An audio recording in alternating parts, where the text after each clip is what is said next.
ओम भूर्वा स्वा नंदीश्वराय नमः नंदीश्वरम आवाह। ओम भूर्वा स्वा कीर्तिमुखाय नमः कीर्तिमुखानादि प्राणा। ओम आम ह्रीं सीता ओम आम ह्रीं प्रम्यम रक्तम दासि सर्वे प्रियान वाम नमस्कार चक्षुर्देवा जगद्दिताय कृष्णाय गोविंदाय नमो नमः। आकाशप्रदिदन्तोऽयं प्रगच्छति कृष्णाय वासुदेवाय हरये परमात्मने प्रणकाय सनासाय गोविन्दाय पान्तु ब्रह्मणे नमः। वर्चसे जायता महाराष्ट्रे राजन्या दूरैकव्यो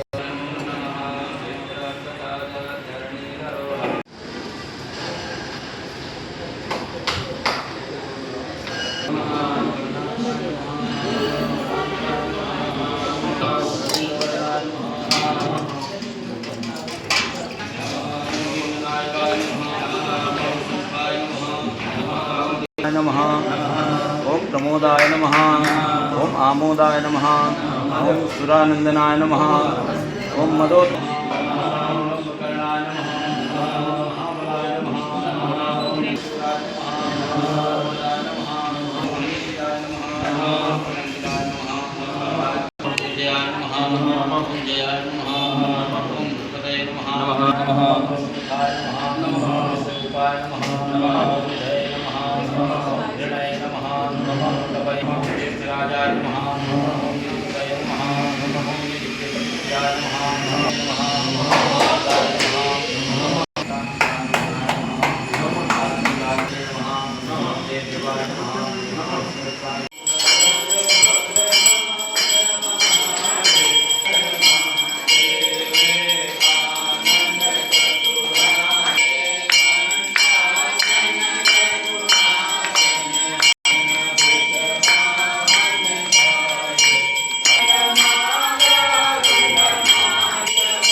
था।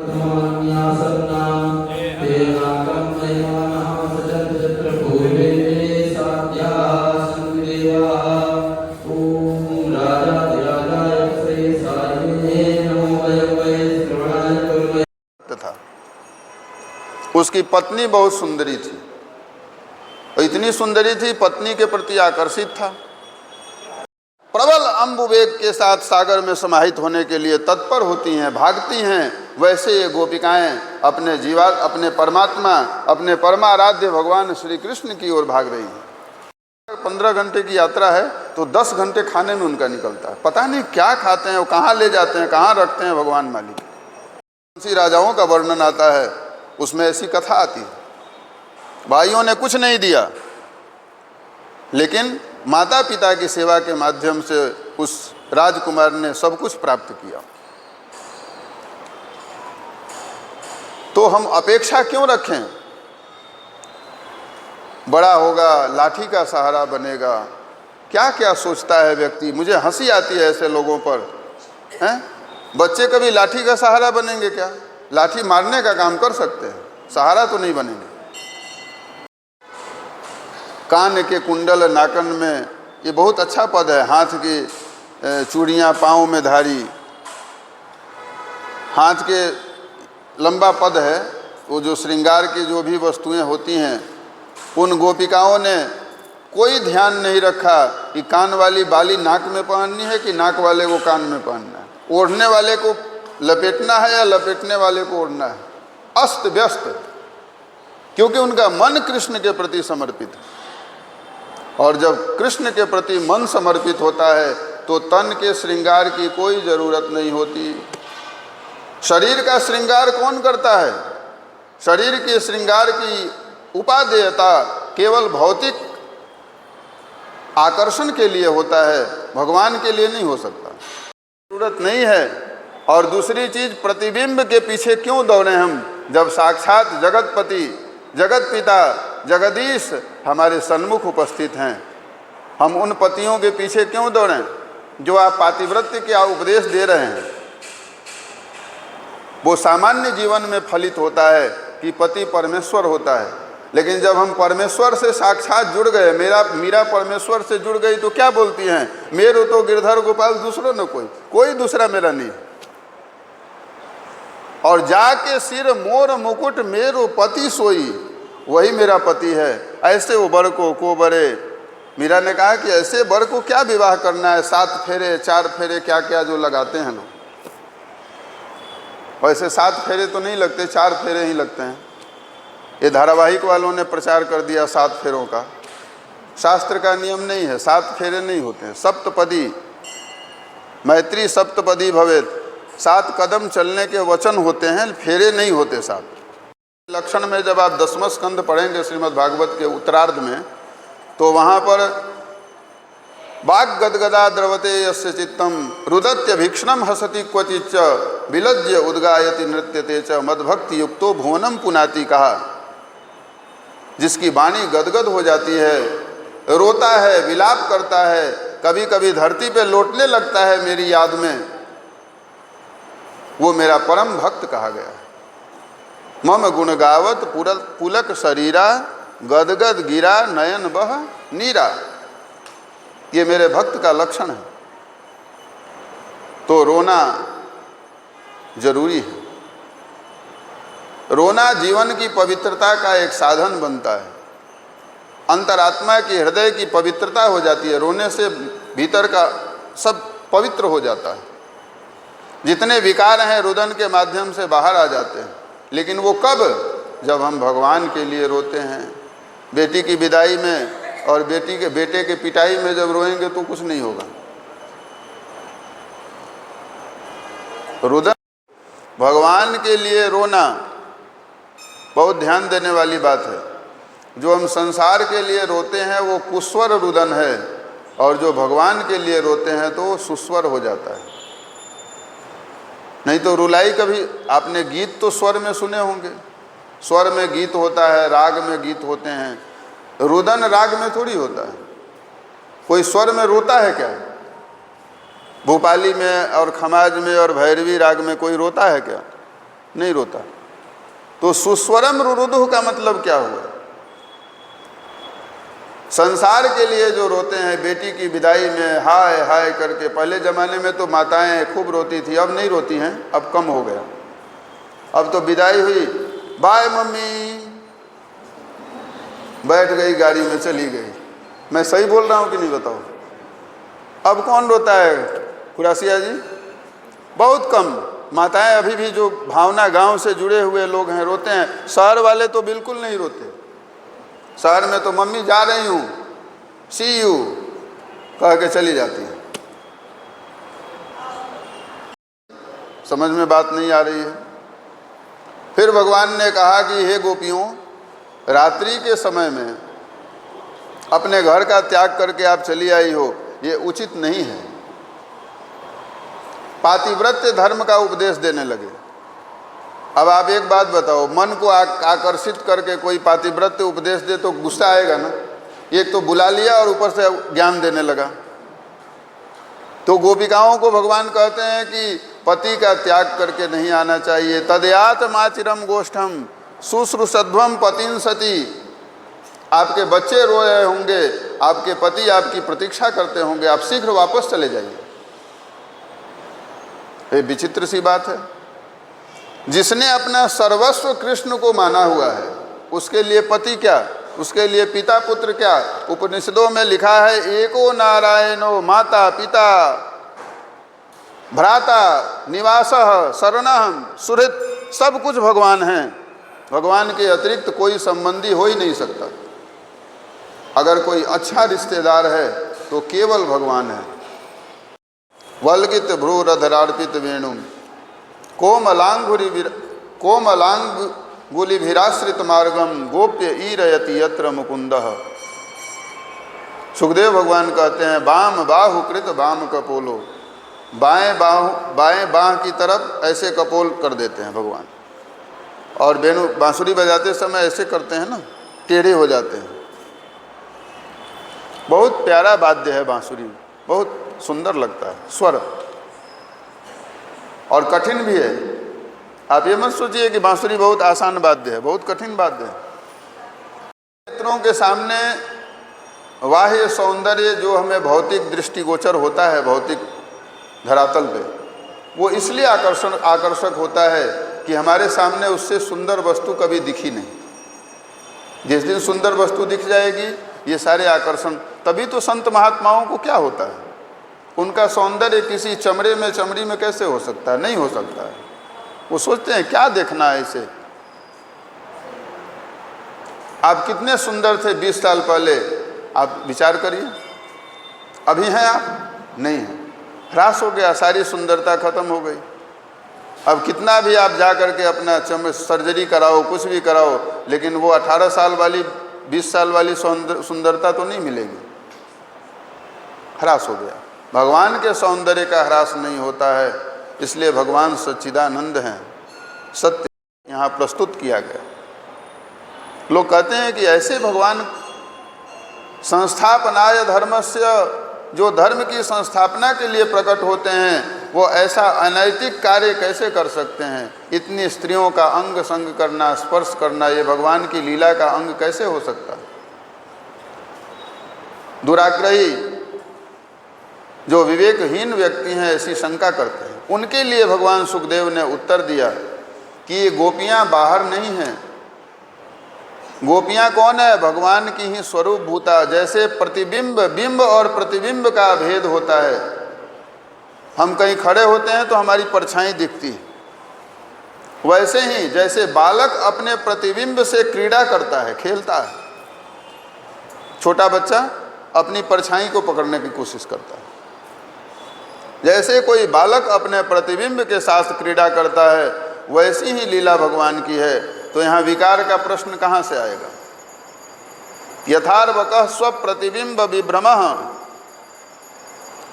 रेमे रमेशो ब्रज सुंदरी भी। ब्रजांगनाओं के साथ उसी प्रकार भगवान रमण करते हैं जैसे कोई अपने प्रतिबिंब के साथ खेलता है। वही वाणी को विश्राम होगा। कल नित्य दिवस की भांति अभिषेक एवं श्री गणपति सहस्त्रार्चन संपादित होगा। 9 से 11-12 के बीच में। और कल विशेष दिवस है तो आप अपने नियत समय पर उपस्थित हो जाएं और ऐसी मंगलमयी कामना के साथ यहीं पर वाणी को विश्राम देंगे। एक बार सब मिल कर के सनातन जय घोष करेंगे। धर्म की, अधर्म का, प्राणियों में, विश्व का, गौ माता की, सत्य सनातन धर्म की, भारत मंदिरों की मर्यादा, सद्गुरुदेव भगवान की, श्री विश्वनाथ भगवान की, अन्नपूर्णा माता की, काल भैरव भगवान की, संकट मोचन हनुमान जी महाराज की, गंगा मैया की, यमुना मैया की, नर्मदा मैया की, ओंकारेश्वर भगवान की, महाकालेश्वर भगवान की, लटियाल माता की, गीता भवन के समस्त देवी देवताओं की, श्री भागवत भगवान की। नमः श्री पार्वती पतये हर हर महादेव। सुखदेव जी ने यहाँ पर प्रश्न, सुखदेव जी से परीक्षित ने प्रश्न किया है जो हमने अभी चर्चा की थी आपके बीच। ये वस्तुतः परीक्षित का प्रश्न नहीं है, कलयुग के मनुष्यों के लिए प्रश्न है, क्योंकि मति भ्रम कलयुग में हो जाता है और मति भ्रम का ही परिणाम है कि भगवान की लीला में, भगवान के रूप में राम को काल्पनिक बताने वाले लोग क्या होते हैं? पागल ही हैं, वो मति भ्रामक ही है और क्या है। बहुत से विवेकवान अपने को मानने वाले, कहने वाले, शिक्षाविद मानने वाले, विद्वान कहने वाले भगवान को काल्पनिक बताते हैं। श्री राम काल्पनिक हैं, श्री कृष्ण काल्पनिक हैं। तो ऐसे लोगों के लिए भगवान सुखदेव ने यह ज्ञान दिया, उन्हें बताया और एक फलश्रुति बताई कि जो रास पंचाध्यायी का दर्शन करता है, रास पंचाध्यायी की कथा का पान करता है, उसे कभी हृदय रोग नहीं होता। अगर किसी का हृदय कमज़ोर है, अब हृदय रोग तो लगभग खूब बढ़ रहा है, बीमारी खूब बढ़ रही है हृदय की, तो आपसे मैं यही निवेदन करूंगा, आपके हृदय रोग के निवारण के लिए ये 5 अध्याय बड़े महत्वपूर्ण हैं। इन 5 अध्यायों का आप पाठ करेंगे तो हृदय की बीमारी समाप्त हो जाएगी। गोपीश्वर के रूप में विराजमान है ब्रजमंडल में, दिव्य अद्भुत रास का आनंद प्राप्त हो रहा है। सब नृत्य कर रहे हैं, जितनी गोपियाँ उतने गोपाल, जितने भक्त उतने भगवान, कोई कमी नहीं है, न्यूनता नहीं है।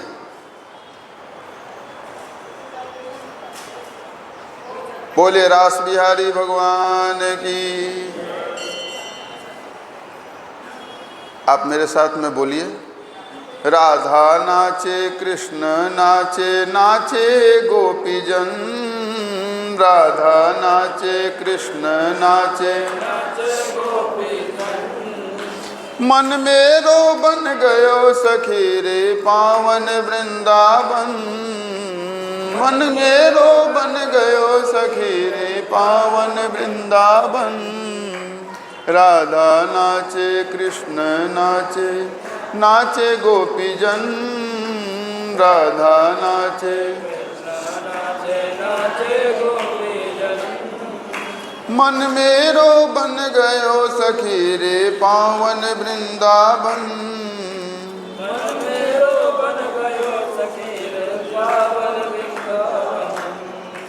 सूरज नाचे चंदा नाचे, नाचे तारागण, सूरज नाचे चंदा नाचे,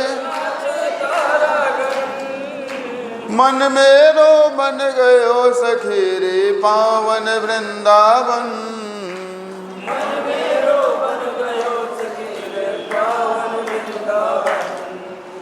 ब्रह्मा नाचे विष्णु नाचे, नाचे देवगण, ब्रह्मा नाचे, मन मेरो बन गयो सखी रे पावन वृंदावन,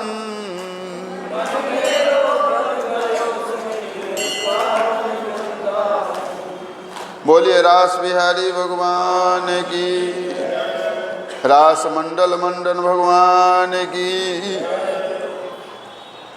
के प्रभाव से योग माया मुपाश्रिता जो मैंने आपको पहले स्मरण दिलाया था श्लोक के माध्यम से, भगवान की कृपात्मिका माया का प्रभाव है। माया कृपायाम दम्भे च, दम्भात्मिका और कृपात्मिका माया के दो स्वरूप हैं। तो अपनी कृपात्मिका माया का प्रभाव है। भगवान की रास लीला में 6 महीने की एक रात्रि बनी। कितने दिन की? 6 महीने की। चंद्रमा 6 महीने तक आकाश में दिखे, रात के बाद दिन हुआ ही नहीं, और अहरनिश 6 महीने तक रास की लीला संचारित होने लगी। भगवान ने अद्भुत लीला की, अद्भुत नृत्य, अद्भुत आनंद प्रदान किया गोपिकाओं को, जो अलौकिक था। और हमारे संत महापुरुष ऐसा भी कहते हैं, कथाओं में ऐसा भी प्रसंग आता है श्रीमद् भागवत आदि के अतिरिक्त, कि भगवान कैलासाधिपति भोलेनाथ भी रास मंडल में जाने लगे। पार्वती माता आ रही थी रास में, और रास में आते हुए पार्वती जी को भोलेनाथ ने छुपा के आ रही थी। पार्वती जी को पकड़ लिया शिव जी ने, कहाँ जा रही हो आप? भोलेनाथ को बताया। अब चूँकि झूठ बोल नहीं सकती, उनको पता था कि झूठ बोलना खतरनाक होता है। एक बार झूठ बोला था ना, कछु न परीक्षा ली नी गोसाई, हैं? सीता जी की परीक्षा ली और झूठ बोल दिया कि नि प्रणाम तुम्हारी नहीं। अब पार्वती जी ने कहा नहीं, झूठ बोलना ठीक नहीं है। महादेव पूछते हैं कि हे देवी, रात में आप कहाँ जा रही हो अकेली? माता पार्वती ने कहा, हमारे श्याम सुंदर के रास मंडल में जा रही हूँ। भगवान श्री कृष्ण गोपिकाओं के साथ रास कर रहे हैं। भोलेनाथ जैसे ही सुनते हैं उन्हें आकर्षण हो जाता है मन में, तो हमें भी ले चलो देवी अपने साथ। माता पार्वती ने कहा, नहीं प्रभु, वहाँ पर पुरुषों का प्रवेश वर्जित है, वहाँ एक ही पुरुष है, वो परम पुरुष है, वो परमात्मा श्री कृष्ण है। वहाँ पर गोपी भाव में सब भावित हैं, वहाँ दूसरा कोई जा ही नहीं सकता। तो भगवान भोलेनाथ ने कहा, इसमें क्या दिक्कत की बात है? अरे पुरुष नहीं जा सकते हैं तो स्त्री तो जा सकती है, हमें भी साड़ी पहना दो और नारी बना दो, नारी बना के ले चलो, लेकिन ले चलो हमें भी रास मंडल में। तो भगवान भोलेनाथ को साड़ी पहना करके माता पार्वती लेकर के चली। यह फुफकार मार रहा है। और भी गणों ने कहा कि आपको नारी तो नहीं बनने देंगे। ये तो बिल्कुल सत्य है कि आप नारी नहीं बन सकते। भोलेनाथ ने कहा कि थोड़ी देर के लिए आप सब निकल जाओ, मैं पुनः आऊँगा तो जहाँ अपने स्थान को ग्रहण कर लेना, लेकिन अभी तो जाने दो। वासुकी ने कहा कि वाह प्रभु, क्या बात है, आप अकेले जाना चाहते हो और सब हम गण हैं, आपको आपके गण को छोड़ के अपने गणों को जाओगे आप? ये कौन सा न्याय है? रास पंचाध्यायी में, रास लीला में आनंद का वर्षण हो रहा है, रस की वर्षा हो रही है, अमृत की वर्षा हो रही है, अमृत में जीवन हो रहा है सबका। तो हमें भी वहाँ लेकर के चलिए, हम तो आप ही के अंग हैं, हम बाहर के कहाँ हैं?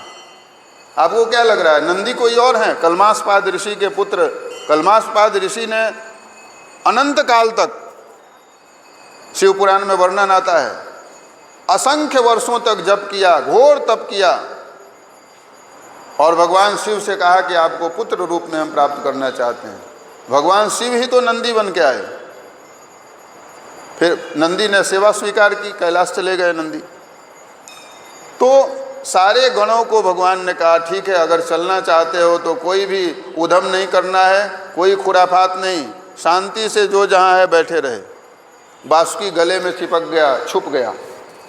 गंगा मैया की धारा सीमित हो गई, सिमट गई।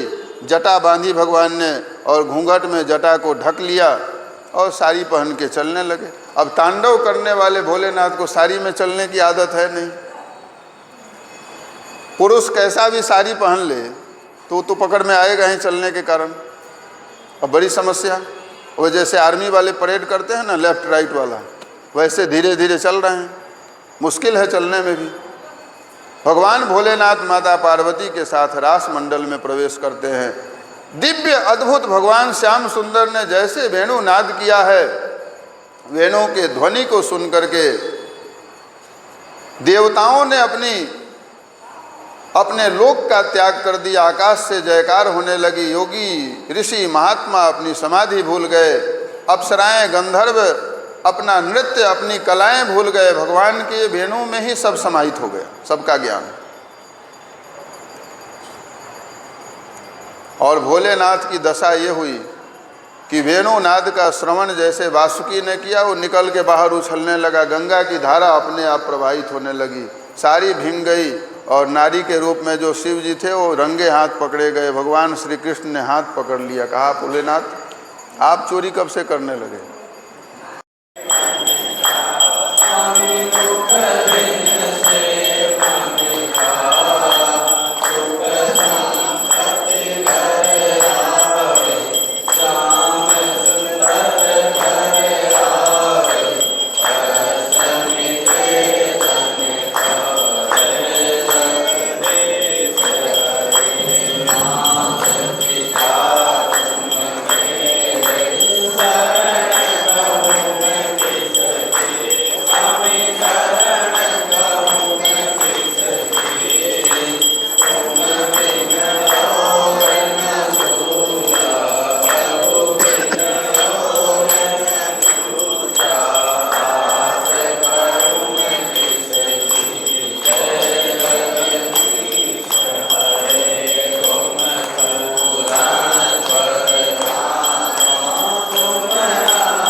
हर हर महादेव।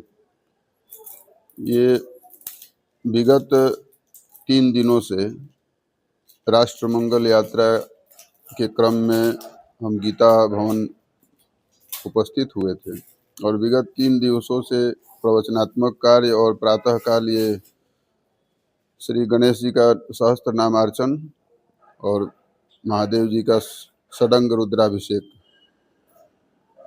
चल रहा है। और इसी क्रम में अभी देश के विभिन्न शहरों में यात्रा होगी। राष्ट्र मंगल यात्रा का उद्देश्य है कि धर्म का जो सही स्वरूप है, धर्म की जो विकृति, धर्म के आचरण में जो विकृतियां उपस्थित हो रही हैं वर्तमान समय में, नई पीढ़ी को धर्म के मूल रूप का ज्ञान नहीं हो रहा है।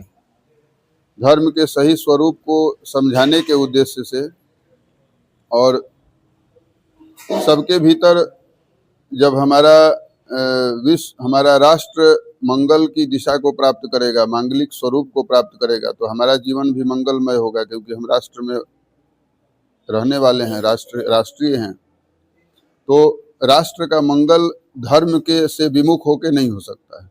राष्ट्र मंगल वैज्ञानिक उपकरणों से या वैज्ञानिक विविधताओं से, वैज्ञानिक कार्यक्रमों से या विज्ञान के ऊंचे स्वरूप को प्राप्त करके भी उतना नहीं होगा जितना धर्म की संरक्षा और धर्म के आचरण के माध्यम से होगा। इसलिए राष्ट्रमंगल का मूल उद्देश्य धर्म को प्रचारित करना, सनातन धर्म के विकास के लिए प्रयास करना और नई पीढ़ी को धर्म से जोड़ने का ये हमारा उद्देश्य है। अब श्रावण महीना तो आप सबको विदित है कि भगवान महादेव के लिए अत्यंत प्रिय है और जलधारा शिव प्रिय कहा गया। जलधारा महादेव को अत्यंत प्रिय है। नमस्कार प्रियो भानु, सूर्य भगवान को नमस्कार प्रिय है। अलंकार भगवान विष्णु को प्रिय है। ऐसे ही जलधारा महादेव को प्रिय है। तो ये न केन प्रकारे न, जो आपको ज्ञात हो, जो विधियां ज्ञात हो, भाव में विधि का ज्यादा महत्व नहीं होता है। अगर भाव प्रधान है, भाव का प्राबल्य है, तो विधियां न्यून होंगी तो भी पूर्ण फल की प्राप्ति होती है, कृपा का भाजन भक्त हो जाते हैं। तो वस्तुतः सामान्यतः यही देखा जाता है कि हम महादेव का जलाभिषेक करते हैं श्रावण के महीने में। बिल्वपत्र आदि का अर्चन 11, 21, 108, 1000 जितने भी आपके सामर्थ्य के अनुसार, समय की सीमा के अनुरूप जो आप कर सकते हैं, उनको भगवान के लिए सेवा में समर्पित करें। विविध वस्तुओं का समर्पण के साथ सबसे बड़ी चीज हृदय की, मन की पवित्रता, ये सर्वोपरि है। पूजन का मूल उद्देश्य है मन का पवित्र होना, और मन पवित्र होगा तो साधन संसाधन कम हो तो भी काम चलेगा। कोई इससे बहुत आपको क्षति नहीं होगी, कोई नुकसान नहीं होगा। लेकिन मन पवित्र होगा, नहीं होगा तो विभिन्न साधनों उपकरणों से भी पूजा का साफल्य प्राप्त नहीं हो सकता है, पूजा के सही स्वरूप की प्राप्ति नहीं हो सकती।